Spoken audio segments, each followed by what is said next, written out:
This morning we will be in the Gospel of John, chapter 1. We're going to be finishing out the first chapter of the Gospel of John. Encourage you to turn there now as I kind of get us set to dive into our text for today. We've gotten into John, just a quick reminder of what John is about. John wrote his gospel to tell some of the things that the other gospel authors left out. And I would even say sometimes not just to tell what they left out, but there are times in Matthew, Mark, and Luke that they'll tell the story of Jesus, and they'll say things that, in a way that they're like, oh, I'm not sure what that means, and then John will come along and be like, this is what it means. He clarifies that sometimes. And we're told that he wrote his gospel specifically with the goal in mind that we might believe that Jesus is Messiah and the Son of God who came to give us eternal life. And that we might believe in him so we have that life. So the Gospel of John is really meant to be a text that is trying to convince us of the truth of who Jesus is. And we're going to look at a little bit today when he says this to his disciples, like, I'm going to show you who I am. And it's not an accident that the next text that we're going to get into next week is him with a display of power showing them privately, this is who I am. So our text for today begins at the end of chapter 1, verse 35. I'm sorry, it's 35, not 34. It is 34. Wherever it says, they said, Rabbi. So I should look to make sure I'm saying the right thing here, because that's what happens when you're praying on two different screens here.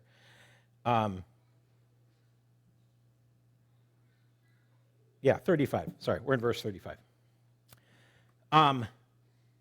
Just to remind you, what's happened is we've had the prologue, which talks about Jesus is the Word who's come to give light to the world and give his life, and we have to believe in him. And then we begin by being introduced to John the Baptist, who talks about how he saw the Spirit of the Lord descend on Jesus as a dove, and he said, this is the one I've been sent before to prepare. And we talked about how that was a reflection of Isaiah chapter 40, and that was a declaration that who John was preparing them to meet was their God and their Lord in the person of Jesus. So with that in mind, we're going to jump into verse 35. It should be 35, not 34. I apologize. It says, the next day, John was there again with two of his disciples. This is John the Baptizer. When he saw Jesus passing by, he said, look, the Lamb of God. When the two disciples heard him say this, they followed Jesus. Turning around, Jesus saw them following and asked, what do you want? And they said, Rabbi, which means teacher, where are you staying? Come, he replied, and you will see. So they went and saw where he was staying, and they spent that day with him. It was about 4 p.m. So we're picking up the story from John the Baptizer, revealing that Jesus is the one he prepared them all to meet. And he calls him the Lamb of God in the text before this, and we talked about what that's a reference to. So when the baptizer sees Jesus the next day, he points him out to two of his disciples. Now, he calls him, I mentioned this again, John again calls Jesus the Lamb of God, which is a reference to Isaiah 53:7, the Lamb who is to take away the sins of the world. And now the next day, he's already explained this, and those guys were there, these disciples were there the day before. He points to them and says, that's the guy I'm talking about, that's the Lamb of God. And two of his disciples break off and start following Jesus. Now, I want to just take a moment here as we get into the beginning part of the gospel to talk about what a disciple is. Because we're going to hear this phrase again and again and again throughout the gospel. The term disciple, the Greek word is mathetes, means one who engages in learning through instruction from another. That's what it means. To be a disciple means that you are saying, I will sit at the feet of someone who knows more than me and learn from them. And discipleship was not like something unique to Jesus' followers. Discipleship was a common practice for rabbis to have young men seek them out. If you had a prominent like religious instructor or teacher, they would often have young men come and say, "Can we be your disciples?" You notice what I just said there. The young men would seek out the rabbi, and they'd be saying, like, "I know it'd be great esteem. Could you take us on as your disciples?" But who did that initiate with? It was the disciple who said that, the hopeful disciple would come and say, "Can we be a disciple?" They would kind of, seek out. It would be, think of it in terms of, we don't do this as much as we used to, but it was kind of coming back into the fore. It's like being an apprentice under a master, right? Like if you've got like somebody who's like a master carpenter or a master electrician, and somebody wants to like learn the trade, they will be like, "Hey, can I apprentice with you?" It's pretty rare for the master carpenter or electrician to be like, "I need to find somebody to apprentice here." No, they're doing their job. And then you'll have somebody who wants to learn the skills they have will come and say, "Can I apprentice with you?" That was what happened in the first century, and before and after. In other words, rabbis didn't go out seeking disciples. Disciples sought out rabbis. And disciples were a common thing. John the Baptizer had disciples of his own. We hear about two of them right here. And they're not the only ones. As he was doing this ministry, he gained a following of people. And we know he had more than just these two. Later in John, the Gospel of John, John the Baptist will be imprisoned, and he will send some of his disciples who are still following him to question Jesus to say, "Are you really who? Are you really the one? Because I'm about to die for you. I just want to make sure." So John the Baptizer had disciples of his own, but you will notice a distinction here. If you're familiar enough with the gospel stories, you might already see like, no, that's not right. Jesus sought out these guys to follow him. They didn't seek him out. Exactly. Jesus did it very differently. The idea of discipleship was common, but the way Jesus did it was very different. So what happens is John the Baptizer is still baptizing on the banks of the Jordan. Jesus passes by the next day, and he says, probably to the crowds, but specifically to his disciples, "Hey, the guy that I've been telling you about, that's him. That's the one." And so two of them say, "Okay, we're going to go follow him now." Now, so we're clear, these guys were not following Jesus to become his disciples. That's not what's happening here. They're going to talk to Jesus to meet him and to get to know him. And that's precisely what we see happen in this interchange. Sorry, our clicker's being a little slow. They come up to Jesus and they call him rabbi. This is a very common term. It's an Aramaic word. That's the language that Jesus and his disciples and most of the people in that region spoke amongst themselves. And it means a teacher, specifically a religious teacher. You wouldn't call somebody who taught woodworking a rabbi. You'd call a religious teacher a rabbi. This wasn't an official title during Jesus' day. It wasn't until the 2nd century AD that this became like a specific title that you gave to somebody that had, gone through training and was kind of, like today we're like, "Oh, a rabbi, that's like a Jewish pastor. They've gone through training and all this." That's what it means today. Back then it meant anybody who was like a religious teacher in Judaism. It was a term of respect that you'd give to somebody. And so John, and kind of going forward, if I say John, I mean the guy who wrote the book, not the baptizer. We won't hear about the baptizer that much after this story, one or two more times, but John tells us, as the readers, he says, they called him rabbi, and then there's like, you notice in most translations in parentheses, he'll say, "which means teacher," right? He says that. We're going to talk about why. Yeah, our clicker is not clicking very well today. I'm sorry. So there we go. So elephant fact, deep dive fact, that if you don't, there's not going to be a test later, but if you ever want to know, the fact that John points out the meaning of this and other Aramaic words, which we're going to see two more in this chapter alone, tells us that at least some of his original audience did not know the language that they are derived from. Because the New Testament, if you don't know this, the New Testament's not written in Aramaic, it's written in Greek. So he takes this Aramaic word, he puts it in Greek lettering, and you may be like, how does that work? You're looking at it right now. The word rabbi doesn't look like that in Aramaic. We put it in English lettering so we can pronounce it. That's called transliteration. So he transliterates that word into Greek so his audience of the Gospel of John can read it. That means if he has to explain what those words mean, his original audience, or at least some of them, wouldn't have known that word, which means they were not Aramaic speakers.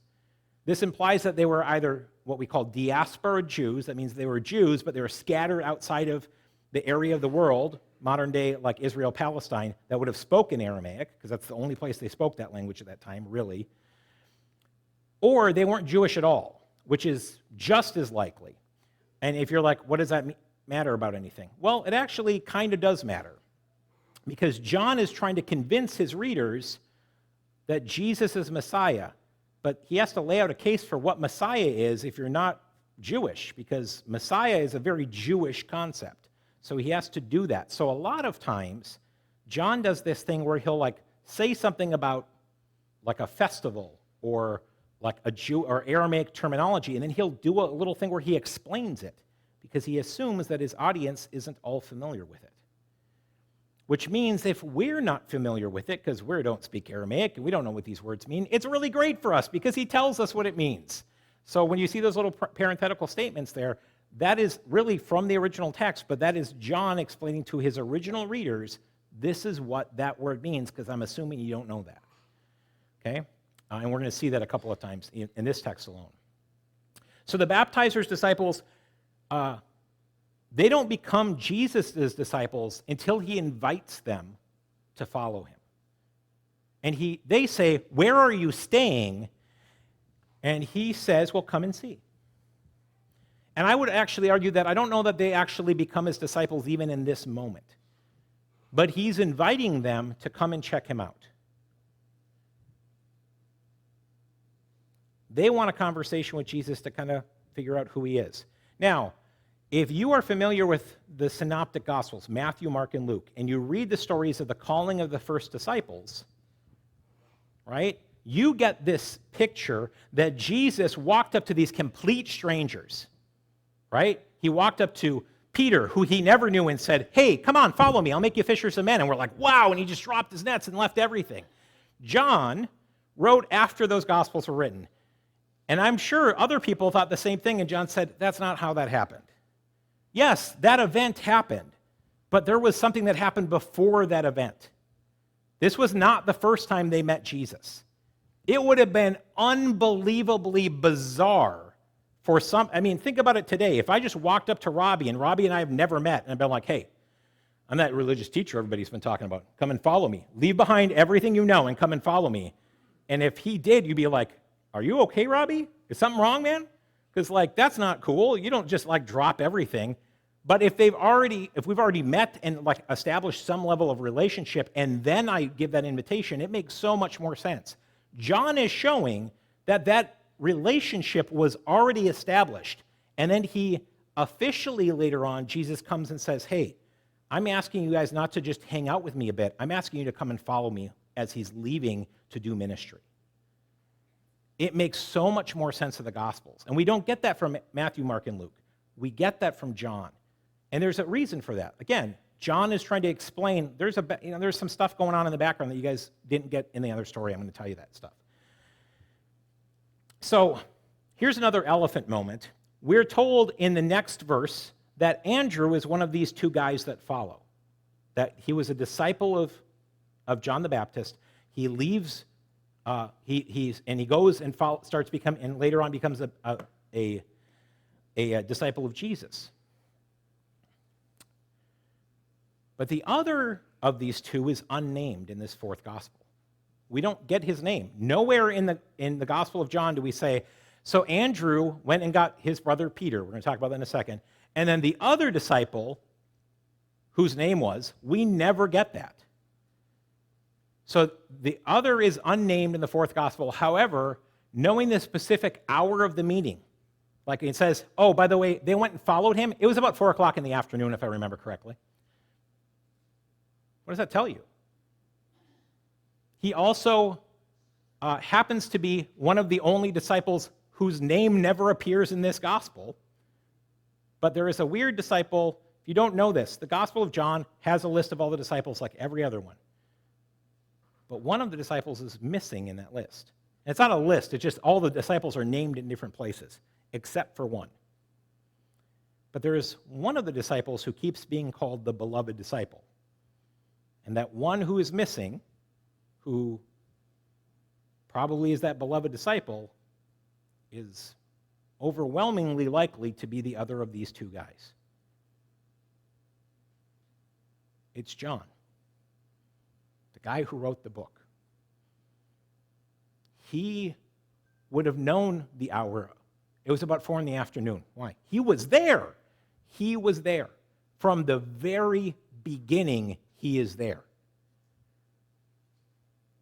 He is part of that inner circle from the moment there's not even a circle yet.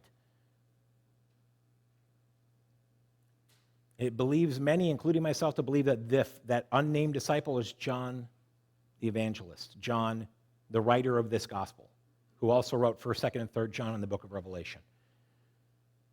And if you read the other gospel accounts, the synoptics, Andrew, Peter, James, and John are always listed as the first 4 that get an invite from Jesus to become disciples. And we are going to meet Andrew, Peter, and James. Well, we don't meet James here. We meet Andrew and Peter, and the implication is that John did with James precisely what Andrew did with Peter. John doesn't tell us that story. Why? You don't need it. You already know. By the way, James is dead by this point in time that John wrote this book. So we pick it up in the next part. Andrew, Simon Peter's brother. By the way, if you're reading just John and never read anything else, you're like, I don't know who Simon Peter is. We've never even heard of this guy. The implication is you've at least read one of the other Gospels or heard this name if you're a believer. So Andrew, Simon Peter's brother, was one of the 2 who had heard what John had said and who had followed Jesus. The implication that the evangelist John is the other one. The first thing Andrew did was to find his brother Simon and tell him, we have found the Messiah. That is, the Christ. Messiah is a Hebrew or Aramaic term, and he gives us the Greek again. And he brought him to Jesus. Jesus looked at him and said, you are Simon, son of John. Man, there's another John already. We're not even out of the first chapter. There's 3 Johns going on here. It's confusing, right? But you will be called Cephas or Cephas, which when translated is Peter. There's the 3rd Aramaic term. Cephas is an Aramaic term, and Peter is the Greek equivalent of it. So Andrew, one of the baptizer's disciples, tells his brother Simon that he's found the Messiah in the person of Jesus. Now imagine this. If you know anything about Andrew and Peter, Simon, they were fishermen by trade. But Andrew has left the family to go follow John the Baptizer. That's what's happened. How many of you guys have watched The Chosen? They do a pretty good job of showing that Andrew was already a disciple of John. And they show John, like little John, because John's a kid, by the way. Like John, the guy who wrote this book, was a kid when this happened. He was like somewhere between the ages of 14 and 16. He was young. Okay? But they show very clearly Andrew is already following John the Baptizer, and they do a really good job of showing that, like, Simon, when he comes back and he's like, hey, we found the Messiah, and he's like, I thought you found the Messiah. I thought who that John guy was. No, he wasn't the Messiah. He was the one pointing to the Messiah. And there's like a bit of animosity almost there, and they do a very good job of this. That show does a pretty good job of being accurate to what we know of the text and culture and those kinds of things for the most part. Because there would have been. His brother, who was his business partner, had up and left to follow a religious leader, and he's like, and now you're telling me it wasn't even the right one. And he comes and he finds Simon, and he goes, okay, listen, I found him. I found the one that we've been waiting for, the Messiah. And Peter's like, okay. Now, this term Messiah, it's the first time it's really used explicitly in the text here. Its Greek equivalent is the word Christos, or Christ. In both languages, it just means anointed one. That's what that word means. It means one who has been anointed by God. It is used throughout the Old Testament to refer to, for the most part, to specifically this Davidic king that would come from the line of David, who would establish the kingdom of God. When they use the term Messiah, that's what they mean. Now, how he would do that, they didn't really fully understand, but they were waiting for him to come. And so Andrew says, Simon, bud, I found him. Let's go.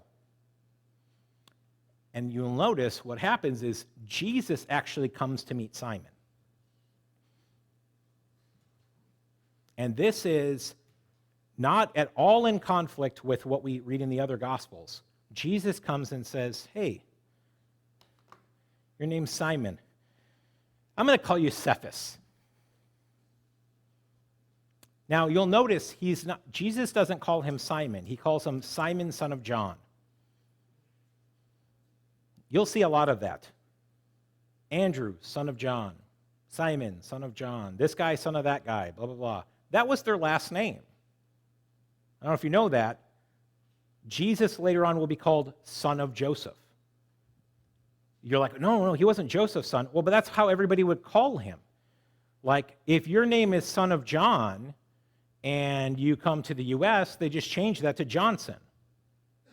That's what that means. And eventually it gets solidified. And it's like, well, somewhere, like I'm looking at a whole couple rows of Johnsons over here. At some point in time in the past, you guys had an ancestor whose name was John. And instead of, like, the idea was, like, you'd say, oh, my name, I'm Simon, son of John. And then Simon has kids, and their kids are, let's say he names his kid Frank. He's like, I'm Frank, son of Simon. And then so on and so forth. That's how they did it. So he didn't have a family name. It just showed, like, here's my father. That was you went back a generation. That's how you did that. But John is a super common name, so that doesn't mean anything. And so Jesus takes these two extremely common names. He's like, everybody. Simon, I know 50 Simeons, because Simeon and Simon are the same name. He's like, son of John, there's Johns everywhere. So Jesus is like, I'm going to give you a nickname. And that's what this is. It's a nickname. He doesn't say, like, we're going to go through the legal process of changing your name on your birth. He's not doing that. He's just saying, I'm going to give you a nickname. I'm going to call you Cephas.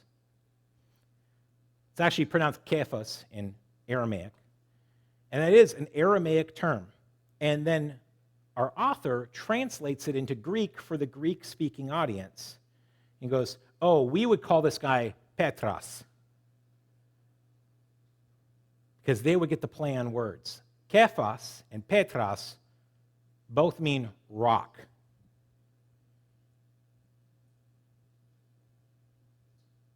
And we see the first time that Jesus does this in the gospel. And it's not the last.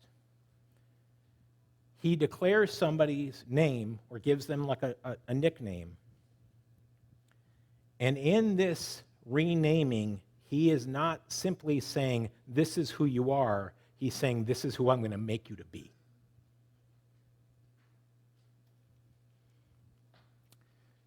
D.A. Carson says it this way: the focus is much less on what his name change means for Peter than on the Jesus who knows people thoroughly and not only sees into them, but so calls them that he makes them what he calls them to be. In other words, Jesus says to Simon, I know you. I'm going to call you the rock, and I'm going to help you be that rock. Jesus does this again and again. It happens a couple times in this chapter alone. He sees someone for who they are, and then he says, I will show you and help you be who you were meant to be. And always for the same purpose. Why is Peter the rock? If you don't know this, Peter is the rock upon which the church is built. And it's not Peter, it's his confession of who Jesus is. Peter was one of the earliest leaders of the church, and whether he wanted to or not, Peter was the first one to bring the gospel to non-Jews, though he didn't want to.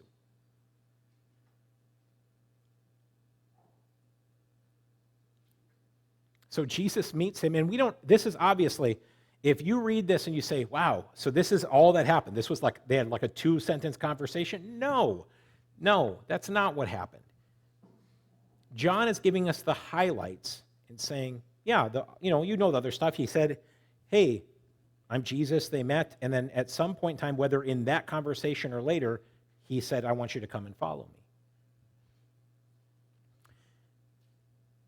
Now, then we're told the next day, and I'm going to stop right there for a second. Have you noticed a theme here in each of this as the story progresses?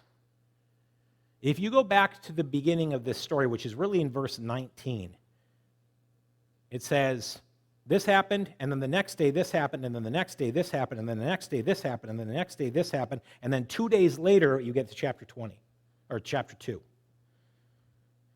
What you have laid out in John's gospel is the first week of Jesus' public ministry. And it culminates with what the text we're going to look at next week, which is his first sign. It's intentional. It's showing this. It begins with this nod to creation, and then there's a first week laid out of, look at how he's drawing people and giving light, and it's just this subtle nod within the text. So it says the next day Jesus decided to leave for Galilee. Finding Philip, he said to him, follow me. Now again, we should not read this. This is the first time that he met Philip. The idea is, hey, in fact, he says this, Philip, like Andrew and Peter, was from the town of Bethsaida. Philip found Nathanael and told him, we have found the one Moses wrote about in the law and about whom the prophets also wrote, Jesus of Nazareth, the son of Joseph. By the way, that is how you refer to somebody in the ancient world. Their name, where they're from, and their father's name, right there. And he goes, Nazareth, can anything good come from there? Nathanael asked. Philip answered him, come and see. When Jesus saw Nathanael approaching, he said of him, here truly is an Israelite in whom there is no deceit. How do you know me? Nathanael asked. Jesus answered, I saw you while you were still under the fig tree before Philip called you. Then Nathanael declared, Rabbi, you are the Son of God. You are the King of Israel. He's an easy sell, I'm going to be honest with you. Jesus said, you believe because I told you I saw you under the fig tree. You will see greater things than that.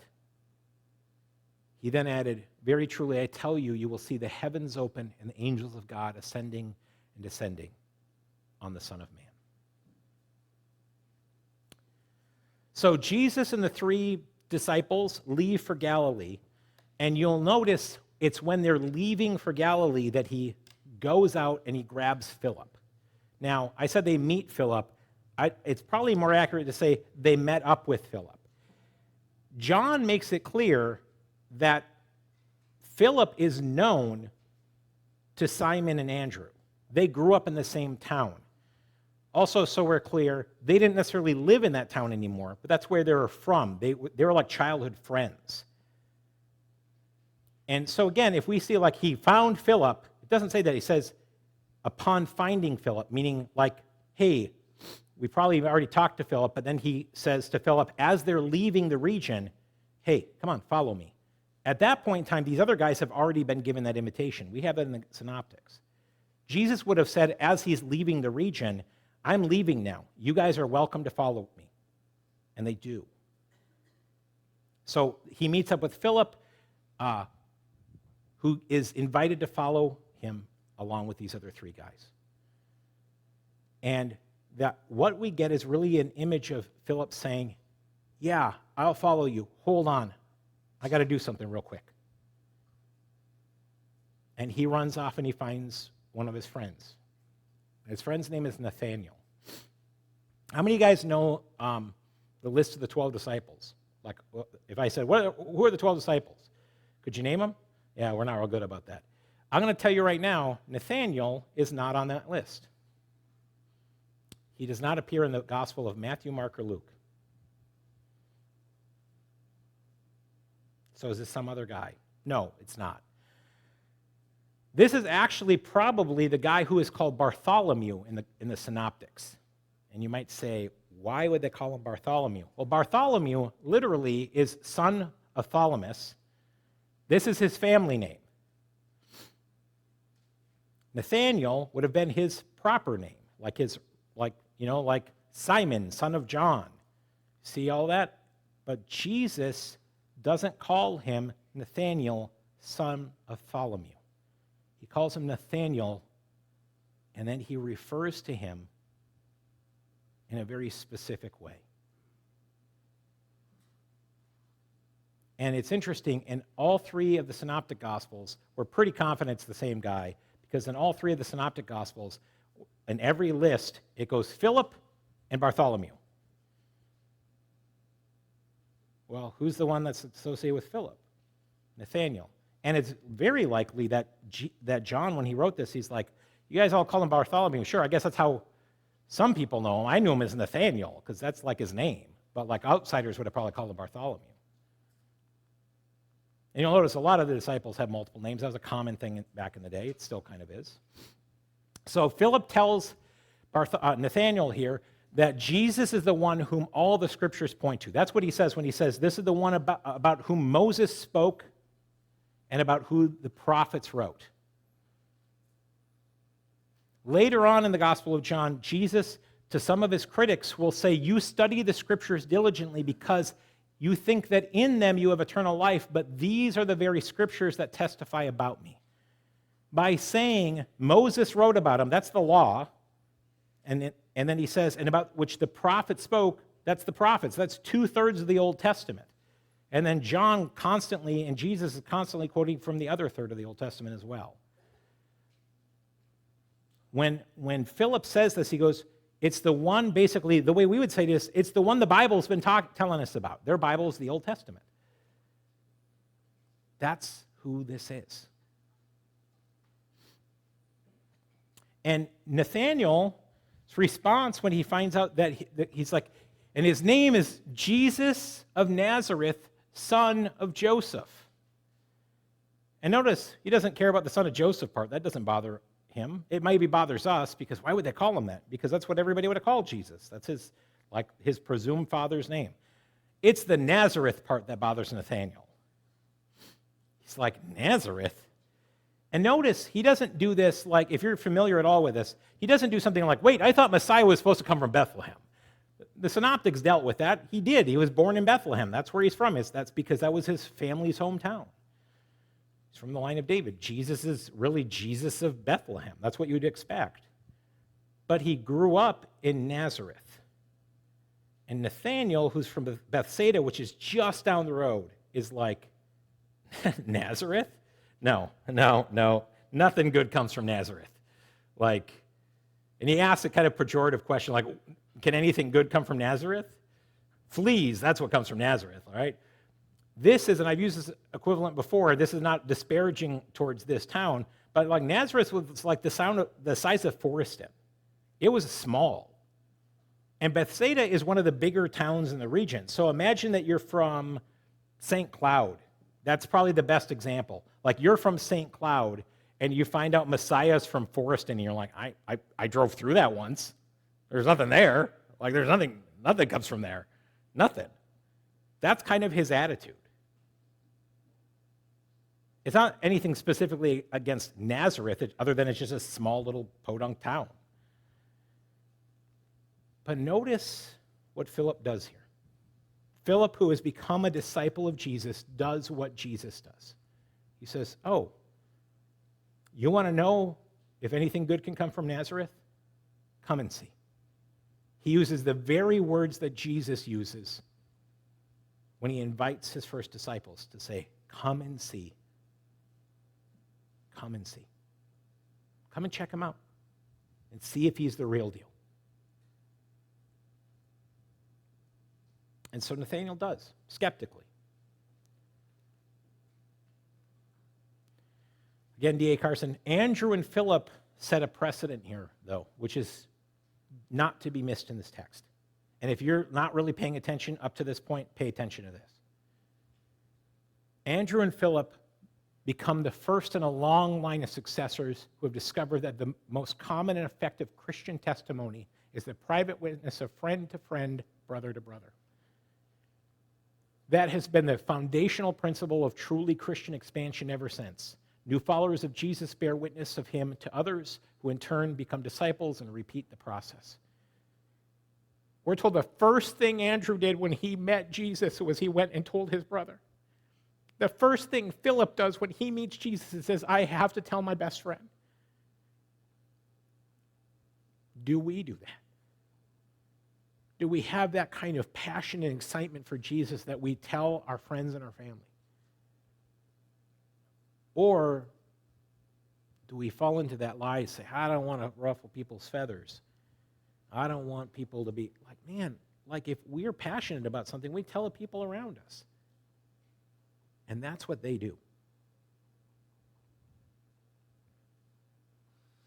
Now, when Jesus sees Nathanael, he says, now here is an Israelite in whom there is no deceit. He does not say Nathanael, son of Thalamus. He says, here is a deceitless or a guileless Israelite. Such a strange statement. It seems to make no sense to what the context of what's going on until we get to the end of this passage. What Jesus is saying about Nathanael is what he just did with Peter. He's saying, I know who you are. I see what is inside of you. And by the end of this passage, he's going to say, and I'm going to help make that true. Nathanael didn't just write off what Philip said, I found Messiah. He's skeptical, but he says, okay, I'll go check it out. I'll see, sure, you want me to come and see for myself? I will come and I'll make a judgment based off what I see. And as he approaches, Jesus is like, there's a guy who has a heart to find the truth. He doesn't want to hide behind lie. He's willing to examine the claims for himself and make his own assessment. And Jesus commends him for it. And then Nathanael says, how do you know me? And Jesus replies, I saw you before Philip called you under the fig tree. There is no reference to a fig tree or that's where he was met. That's kind of why John wrote it that way. Because the idea is like the first time we meet Philip or Nathanael, it's Philip walking up to him. And Jesus says, I saw you under the fig tree before Philip even found you. The idea is not that Philip found him under a fig tree. The idea is that Jesus saw him even before that. Now, there's a lot of speculation about what this means, but we're going to just cut to it and say, we don't know. But Nathanael's response to it is obviously no one would have known that except for God himself. And so he takes this as that Jesus has supernatural knowledge and vision. And that alone is enough to convince him. That's enough. I kind of joked, he's an easy sell. You know, but like, show me a sign, and he's like, I saw you under that tree. He's like, what? That's like, wow, that was pretty easy. And Jesus kind of not mocks him, but kind of says, wow, that's all it takes to convince you. Okay, well, not only is he convinced, he calls Jesus the Son of God, the King of Israel. These are titles that were used to refer to the Messiah. And that's what he's saying. You're the Messiah. And Jesus says, I'll tell you what. Why don't you come and follow me? And I will show you all. And he doesn't just say this to Nathanael. He says, and I will show you, and the you there is plural. He's referring to all of the disciples gathered. Greater things than that. And then he quotes something from the Old Testament. He cites the vision that we call Jacob's ladder. If you're not familiar with this, in the book of Genesis, Jacob is on the run at one point in time, and it says he's from his brother Esau, and he lays down and he has a dream at a place that later he calls Bethel. And in that dream, it says, and I'll just read the text to you here, Jacob had a dream in which he saw a stairway resting on the earth with its tops reaching to heaven, and the angels of God were ascending and descending on, and this is a textual thing, on him. Now, some translations say on it, meaning on the earth, but actually the text is probably better rendered on him, meaning on Jacob. That the angels were descending and ascending onto Jacob. You might say, well, what's that matter? Well, it's how Jesus uses this text. This event that happened in Genesis with Jacob is when God confirmed that he was going to expand the covenant that he had made with Abraham, that I will make you a great nation, and through you all nations of the earth will be blessed. That God said to Jacob, I'm giving that promise that I made to your grandfather Abraham, that I made to your father Isaac, that is for you and your descendants. That's when this happens.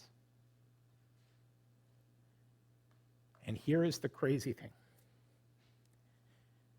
Shortly after this, he has another dream where he wrestles with an angel of the Lord, and God changes his name. Notice that's already happened several times in John. There's just this name thing going on. And Jacob, whose name means deceitful one or deceiver or one full of guile. Remember what Jesus said about Nathanael? Here is an Israelite in whom there is no deceit.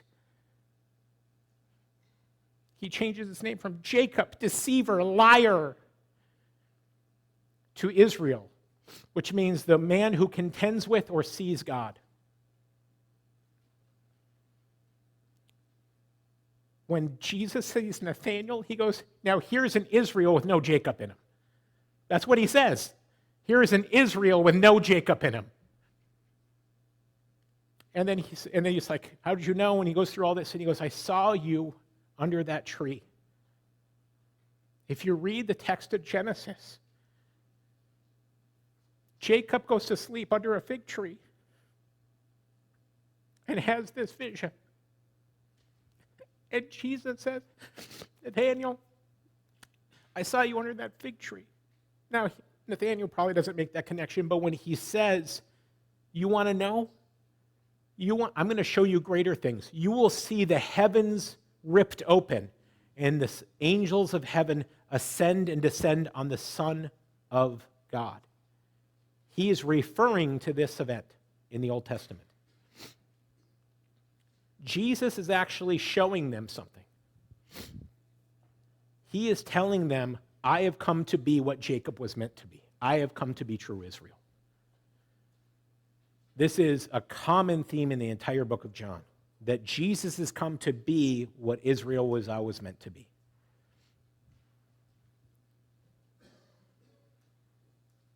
I have come to be Israel with no Jacob. And then you look back at his words to Nathanael. Now here is an Israel in whom there is no Jacob. Remember how I said Jesus not only tells somebody, I know what's in you, but I'm going to make you that? Jesus is saying to Nathanael, and he says that not just to Nathanael, but to all of the disciples present, I'm going to make you part of this real Israel too. You will be part of this true Israel as well. If you follow me, you'll be a part of this as well. You'll be an Israel in which there is no Jacob. One without deceit, one without guile. And now what's interesting is that's how this chapter ends. And this story picks up next week with Jesus performing his first sign. He's like, you want to see? I'll show you greater things. And the next thing we see is one of those greater things. Jesus turning water into wine at a wedding feast. And we'll pick that up from there next week. Here's our so what. Are we following Jesus as disciples? That's the invite. We all need to do that. Are we inviting others to do the same? These guys didn't wait. They went out and found their closest friends and their loved ones, and they said, you need to know. They didn't wait. This is our meditation verse for this week. I'm going to ask, we have communion today. We're going to go a little late, but that's okay. I'm going to ask those who are serving communion to come on up while I'm talking here for a minute. This is our meditation verse. Then he added, very truly I tell you, you will see heaven open and the angels of God ascending and descending on the Son of Man. Next week, we're going to get into the story of the wedding feast and turning water into wine in John chapter 2.